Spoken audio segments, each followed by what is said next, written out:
శ్రీ వారాహిదేవి జ్యోతిష్యాలయం.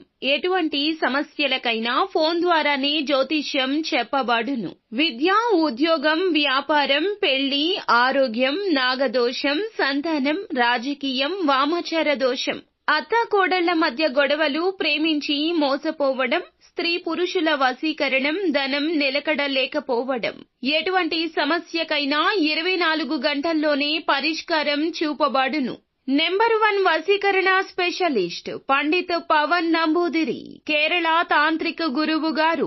Phone number 9043637512. అందరికీ నమస్కారం అండి. ఛానల్లోకి తిరిగి స్వాగతం. ధనుస్సు రాశి జాతకులు జూలై మాసంలో 17వ తేదీ అనగా మనకి గురువారం తేదీ ఈ రోజున ఒక కొత్త వ్యక్తి మీ జీవితంలోకి ప్రవేశిస్తారు. జరిగేది తెలిస్తే మీరే నిజంగా ఆశ్చర్యపోతారు. ఏం జరగబోతుందో ఈ వీడియోలో తెలుసుకుందాము. వీడియో నచ్చితే తప్పకుండా ఒక చిన్న లైక్ అయితే చేయండి. మీ లైక్ మాకు ఎంతో సపోర్టింగ్ గా ఉంటుంది. ఇక ఆలస్యం ఏ మాత్రం లేకుండా వీడియోలోకి అయితే మనము వచ్చేద్దాము. ఈ రాశి జాతకులు ఈ రోజున అవమానానికి బదులుగా మీ స్థితిలో అఖండమైన గౌరవం లభించబోతుంది. ఈ కాలంలో ఈ రాశి వారు పొందే అదృష్ట యోగం ఎలా ఉంటుందంటే వైవాహిక, ఆర్థిక, మీ రంగాల్లో, వ్యాపారంలో, ఉద్యోగంలో, జీవితంలో ఎలాంటి అద్భుత మార్పులు కలగబోతున్నాయో తెలిస్తే ముక్కున వేలేసుకుంటారు. శుభ ఫలిత రెట్టింపు స్థితి కలగబోతుంది.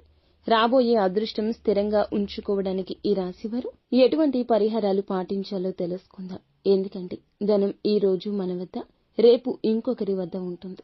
లక్ష్మీదేవికి చంచలత్వం ఎక్కువ. అమ్మవారు మన ఇంట్లోనే ఉండిపోవాలంటే కొన్ని రకాల పరిహారాలు పాటించి అమ్మవారిని మన ఇంట్లోనే ఉంచుకోవాలి. ఆ పరిహారాల గురించి చెప్పుకుందాము. ముందుగా మా చిన్న మనవి ఏమిటంటే ఇప్పటి ఈ రోజుల్లో మనం కులదేవతను మరచిపోతున్నాము. మన కులాన్ని, వంశాన్ని కాపాడే తల్లి మన కులదేవత. చాలా మందికి కులదేవత గురించి తెలియడం లేదు. అందుకే మనం కులదేవతను పూజించుకోలేకపోతున్నాం, ఆరాధించలేకపోతున్నాము. తత్ఫలితమే అనూహ్యమైన సంఘటనలు, ఎన్నో రకాల ఇబ్బందులు, జరగాల్సిన పనులు వాయిదా పడ్డం, సంతానం లేకపోవడం, ఎన్నో రకాల చిత్ర విచిత్రాలు జరుగుతున్నాయి. వీటన్నింటికి కారణం కులదేవతను జ్ఞప్తికి తెచ్చుకోకపోవడం. మనకి తెలియకపోయినా మన అమ్మమ్మలు, నానమ్మలకు కులదేవత గురించి తెలిసే ఉంటుంది. లేదా మన ఊళ్లలో అయినా కూడా కులదేవతకు సంబంధించిన సమాచారం తెలియచెప్పేవారు ఉంటారు. కావున శ్రద్ధగా ఈ ప్రయత్నం చేసి కులదేవతను ఆరాధించడము, కనీసం ఫోటో తెచ్చుకొని పూజించడము, లేకపోతే పేరు అయినా తెలుసుకుని నిత్యం జపించడమో చేయండి. అలాగే మీ ఇంటి కులదేవత పేరు కింద కామెంట్ రూపంలో తెలియచేయండి. ఒక్కసారి మనసులో కూడా ధ్యానించుకోండి. అంతా మంచి జరుగుతుంది. మీ కష్టాలు కొలిక్కి వస్తాయి. ఇది ఒక సూచన కాదు, హెచ్చరిక. ఈ రోజున అనుకూలంగా ఉంటుంది. వీరి జీవితంలో ఎడారిలో రాబోయి పచ్చటి వసంతవనంలా జీవితం మారబోతుంది. ఇలా అనడంలో సందేహం లేదు. ఈ సమయంలో అదృష్టం ఎలా వరించిందంటే దారిలో నడుస్తూ వెళ్తుంటే అనుకోకుండా కాళ్ల కింద కనకనిధి దొరికినట్లుగా, నక్కతోకను తొక్కారా అన్నట్లుగా అద్భుతంగా ఉండబోతుంది. ప్రతి అడుగులో విజయం, ప్రతి ఆలోచనలో స్పష్టత, ప్రతి ప్రయత్నంలో సాఫల్యం వీరి సొంతం కాబోతున్నాయి. ఈ మార్పును వీరు స్వయంగా అనుభవించి ఆశ్చర్యపోతారు. ఈ రాశి వారి జీవితం మనం కొన్ని లోతు విషయాలు కూడా తెలుసుకోవాలి. ఏదైనా కాని పైకి గంభీరంగా పులిలా, సింహంలా కనిపించిన లోపల చాలా మృదువుగా కుందేలు మనస్తత్వం ఉంటుంది. కోపం కూడా అటువంటిది. అందుకే వీరి సహనాన్ని ఎవ్వరూ పరీక్షించకపోవడమే మంచిది. చూడడానికి గంభీరంగా, కొంచెం గర్వంగా, అహంకారులాగా, వీరితో మాట్లాడాలి అన్న ఇష్టం ఉండదు అన్నట్లుగా ఉంటారు. కానీ వీరి హృదయం నవనీతం లాంటిది. అమ్మ మనసులాగా స్వచ్ఛమైంది, ఎంతో సున్నితమైంది, కల్మషం లేనిది. అయినా ఇతరులు అపార్థం చేసుకుంటారు. మంచికి ఈ సమాజంలో దొరికే బిరుదే అహంకారం. మంచి ఆత్మస్థైర్యం, ఆత్మాభిమానం, వీటికి ఎవరూ విలువ కట్టలేరు. అయినా వీరిని మంచివారు అనుకుంటూనే ఉంటారు కొంతమంది. ఎదుటి వారికి ఎప్పుడూ సహాయపడే గుణం అలవర్చుకుని ఎవరిని బాధించకుండా అందరూ సంతోషంగా ఉండాలి, అందులో మేము ఉండాలి అనుకుంటారు. ఒకరిని బాధ పెట్టాలి, వారు బాధపడుతుంటే చూసి సంతోషించాలి, ఇలాంటి మనస్తత్వం అలవరుచుకోరు. వీరు ఎప్పుడూ కూడా నమ్మకాన్ని, బయట ప్రపంచాన్ని ఇతరుల అభిప్రాయాలను విశ్వసిస్తారు. మీ యొక్క బలహీనతే అది. ఎవరో చెప్పేది మనకు ఎందుకు సరిపోతుంది? ఇది మన జీవితం. మన జీవితంలో మనమే రాజుల్లాగా ఉండాలి కదా. బంటుల్లాగా మారితే మన బలహీనతే ఎదుటి వారికి ఆయుధమవుతుంది. ఇదే సమస్యలకు, ఆటంకాలకు ఇదే బీజము. సాధించగలను అని తెలిసిన పని కూడా మీ వల్ల కాదని ఎవరో చెప్తే ఆగిపోతారా? వెనకడుగు వేస్తారా? మీలోని అపార ప్రతిభను మీరే గుర్తించరా? ఇతరుల ప్రశంసల కోసం ఎందుకు ఎదురు చూడాలి? ఇకపై ఈ రోజున మీ జీవితంలో మీరు ఎదుర్కొంటున్న ప్రతి సమస్యకు, ప్రతి కష్టం మీకోసం ఒక పాఠాన్ని నేర్పిందని గుర్తుంచుకోండి. ఆ అనుభవమే ఇప్పుడు మీకు బలమైన పునాదిగా మారబోతుంది.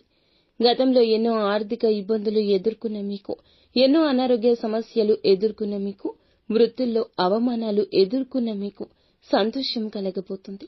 మీ ముఖంలో ఎన్ని కష్టాలు ఉన్నా చిరునవ్వు తొలగనివ్వకుండా ధర్మం కోసం ధర్మబద్ధంగా ఉన్న మీకు భగవంతుని అనుగ్రహం కలగక మానదు. ఎప్పటికైనా కలుగుతుంది. అది ఇప్పుడే కలుగుతుంది. మీ ఓర్పు, సహనాన్ని ఇక కోల్పోకుండా ముందుకు సాగుతూ రండి.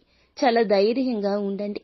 మీ బాధ కూడా ఎవ్వరికీ వీరు పంచుకోరు. సుఖాన్ని చెప్పినంత తేలికగా కష్టాన్ని చెప్పుకోవడం ఇష్టముండదు. లోపల బాధను ఎప్పుడూ అనుభవిస్తూనే ఉంటారు. ప్రతి లక్ష్యాన్ని సాధించి విజయ పదంలో దూసుకుపోతారు. ఈ రోజున వినబోయే శుభవార్తలు ఏమిటంటే ఎంతో ఆనందాన్ని గంతులేపిస్తాయి. ఊరంతా మిఠాయిలు పంచిపెట్టేంత గొప్పగా ఈ యొక్క వార్త ఉంటుందనడంలో ఆశ్చర్యం లేదు. దైవారాధన చాలా ముఖ్యం. ఉదయాన్నే నిద్రలేచి మీరు స్నానం చేసి మీ ఇష్ట దైవాన్ని లేదా కులదైవాన్ని ప్రార్థించుకోండి. దైవం సానుకూల శక్తి మీ చుట్టూరా ఒక రక్షణ కవచంగా ఏర్పడుతుంది. ఆ దైవికం మీ శక్తికి ఎప్పుడూ తోడుగా ఉంటుంది. ఇంకాస్త మీ శక్తి రెట్టింపు అవుతుంది. ఎప్పుడూ కూడా మీరు అలవాటు చేసుకోవాల్సింది ముఖ్యమైన 2 విషయాలు. మొదటిది, ప్రతిరోజు క్రమం తప్పకుండా దైవారాధన, దైవనామస్మరణ చేసుకోవడం. రెండవది, అంతకంటే ముఖ్యమైంది, మిమ్మల్ని మీరు బలంగా నమ్ముకోవడం. ఈ 2 విషయాలు గుర్తుపెట్టుకోండి. మీలో మార్పు పక్కాగా వస్తుంది. మీ మీద మీకు నమ్మకం లేకుంటే ఎవరికి ఉంటుంది? మీరు ఏ పని చేపట్టినా అది వ్యర్థమే అవుతుంది కదా. కాబట్టి మిమ్మల్ని మీరు ముందుగా నమ్ముకోవడం ప్రారంభించండి. అప్పుడు విశ్వం మొత్తం మీకు సహాయం చేయడానికి మీ ముందుకొస్తుంది. ఈ జీవితంలో ఈ రోజున ఒక కొత్త వ్యక్తి కూడా రాబోతున్నారని చెప్పాం కదా. వారు ఎవరో కాదు, భగవంతుడే వారి రూపంలో వస్తున్నాడు. భగవంతుడే వారితో ఇవి చేపిస్తున్నాడు. మీరు ఎన్నో ఏళ్లుగా ఎదురు చూస్తున్న ఆ వ్యక్తి, మిమ్మల్ని ఎంతో నమ్ముకున్న ఆ బంధం, మీరు ఇన్ని రోజుల నుంచి కూడాను విడిచిపెట్టిన ఆ బంధం గురించి బాధపడుతున్నారు. మిమ్మల్ని అపార్థం చేసుకుని దూరం చేసుకున్న మీ స్నేహితులు కావచ్చు, ఇరుగు పొరుగు కావచ్చు, ఎవరైనా ఆత్మీయులు కావచ్చు, తప్పకుండా మీ చుట్టూ చేరబోతున్నారని అర్థము. అలాంటి వ్యక్తులు ఇంతవరకు మీ జీవితంలో మిమ్మల్ని అపార్థం చేసుకున్న వారు అందరూ కూడా ఒక నూతన ఆహ్వానాన్ని పలకబోతున్నారు అనడంలో ఎటువంటి సందేహం లేదు. ఈ రోజున శత్రువులు అందరూ మిత్రులుగా మారబోతున్నారు. అనుకోకుండా ఒక కొత్త పరిచయం తప్పకుండా రేపటి రోజున ఎదురు అవుతుంది. కొత్త వ్యక్తి వస్తారు. మీ నమ్మకం మీ ఆయుధం. కాబట్టి మీ సంకల్పమే మీ బలం. అలా కాకుండా అనుమానంతో చేసే ఏ పని కూడా సఫలీకృతం కాదు. పైగా అనవసరమైన మానసిక ఒత్తిడిని కలిగిస్తుంది. కాబట్టి ఇక నుంచి ధైర్యంగా ఉండండి. మీ భవిష్యత్తు ప్రణాళికలను తమ తల్లిదండ్రులకు లేదా అత్యంత నమ్మకమైన జీవిత భాగస్వామికి తప్ప ఎవ్వరికీ చెప్పొద్దంటూ జ్యోతిష్య పండితులు సూచిస్తున్నారు. చేయబోయే పని గురించి ముందుగానే అందరికీ చెప్పడం వల్ల మీపైన నరదృష్టి అనేది తప్పకుండా వస్తుంది. నరదృష్టికి ఎంతటి నల్లరాయి అయినా పగలాల్సిందే అంటారు కదా. నరదృష్టి ఉన్న వ్యక్తులు ఎప్పుడూ కూడా ముందుకు వెళ్లలేరు. నరదృష్టి, నరఘోష ఇవన్నీ వెళ్లిపోవాలంటే ప్రతి మంగళవారం, శనివారం లేదా ఆదివారం రాళ్ల ఉప్పు, ఇంకా ఆవాలు, ఇంకా ఎండు మిరపకాయలు వీటన్నింటితో మీరు తల చుట్టూరా మీరు సవ్య దిశలో 3 సార్లు, అపసవ్య దిశలో 3 సార్లు తిప్పేసుకుని దిష్టి తీసేసుకోండి. ఎవరూ తొక్కని ప్రదేశంలో పడవేస్తే గనక ఎటువంటి నరదృష్టి అయినా వెళ్లిపోతుంది. అన్నీ మంచిగానే జరుగుతాయి. ఎందుకంటే ఈనాడు మీరు అనుభవిస్తున్న బాధకు ఒక్కసారిగా శాశ్వత పరిష్కారం లభించే అవకాశం తప్పకుండా ఉంటుంది. అలాగే మీ కుటుంబంలో కానీ మీరు కానీ ఏదైనా అనారోగ్య సమస్యతో బాధపడుతుంటే ఒక మంచి వైద్య సహాయం ఒక కొత్త వ్యక్తి ద్వారా కలగబోతుంది. ఈ వైద్య సహాయం మీకు చాలా ఊరట కలిగిస్తుంది. అలాగే నిత్యం వ్యాయామం చేయడం, అలాగే మీరు యోగా చేసుకోవడం, పాలు భాగస్వామ్యం దినచర్యలో చేయండి. ఆధ్యాత్మిక పరమైన పనులు చేస్తూ ఉండండి. ఆపదలో ఏదైనా ఈ రోజున ఈ రాశి వారు ఎన్నో సానుకూల మార్పులు చోటు చేసుకోబోతున్నాయి. కావున ఎవరి మీద ఆధారపడవద్దు. ఎవరి మాటలను పట్టించుకోవద్దు. ఏది చెప్పినా ఆలకించొద్దు. కుటుంబ సభ్యులు, జీవిత భాగస్వామి తప్ప ఎవ్వరూ మీ మేలు కోరుకోరు. ఈ విషయాన్ని 100 సార్లు చెప్పినా చెబుతూనే ఉంటాం. ఇదే అక్షర సత్యము. అలాగే ఈ రోజున కొందరు నూతన వ్యక్తుల రాక మీ జీవితంలో అనంత ఆనందాన్ని నింపుతుంది. అవివాహితులకు వివాహ రూపంలో కావచ్చు, మంచి స్నేహితుడు కావచ్చు, లేదా జీవిత భాగస్వామి మాత్రమే కాకుండా వ్యాపార భాగస్వామి కూడా కావచ్చు. ఇలా ప్రేమించిన వారిని పెళ్లి చేసుకునే భాగ్యం కూడా ఈ రోజున కలగొచ్చు. ఈ రోజు స్థితి బాగుంటుంది. ఈ రోజున మీ జీవితంలో కనక వర్షం కురుస్తుంది. అదృష్టం రెట్టింపవుతుంది. కొత్త వ్యక్తి మీ ఎదుగుదల కోసమే వచ్చారు అన్నట్లుగా మీ జీవితానికి దోహదపడతారు. వారి సలహా, సూచన అమూల్యంగా మారతాయి. ఇక ఇప్పటి నుంచి కనీవిని ఎరుగని ధనాన్ని చూడబోతున్నారు. మీ ఆర్థిక స్థితి ఊహించని స్థాయికి ఎదగబోతుంది. బ్యాంకు బ్యాలెన్స్ గణనీయంగా పెరుగుతుంది. ఆర్థిక స్వేచ్ఛ లభిస్తుంది. కుటుంబంలో, జీవితంలో ప్రశాంతత, మానసిక శాంతి నెలకొంటాయి. వైవాహిక జీవితంలో అన్యోన్యత, ప్రేమ ఇవన్నీ విస్తరిస్తాయి. ఈ రోజున మీకు అన్ని విధాలుగా కూడా అనుకూలంగా ఉంటుంది. ఇంకా అనుకూల మార్పులు వస్తాయని చెప్పడంలో ఏమాత్రం సందేహం లేదు. సమాజంలో మీ పరపతి, మీ గౌరవం కూడా ఇనుమడిస్తాయి. ఇదే సమయంలో మీ వద్దకు ఏదైనా సహాయం కోసం మొహమాటం లేకుండా ఎవరైనా మీ బంధువులు కానీ, పేదవారు కానీ ఆర్థిక సహాయం అడిగితే శక్తి మేరకు తప్పకుండా ఇవ్వండి. అయ్యో వీరికి డబ్బులు ఇస్తే నాకు ఏదైనా ఇబ్బంది వస్తుందా, భవిష్యత్తులో ఏదైనా సంకుచితమైన ఆలోచన ఇలా చేయొద్దు. పక్కన పెట్టండి.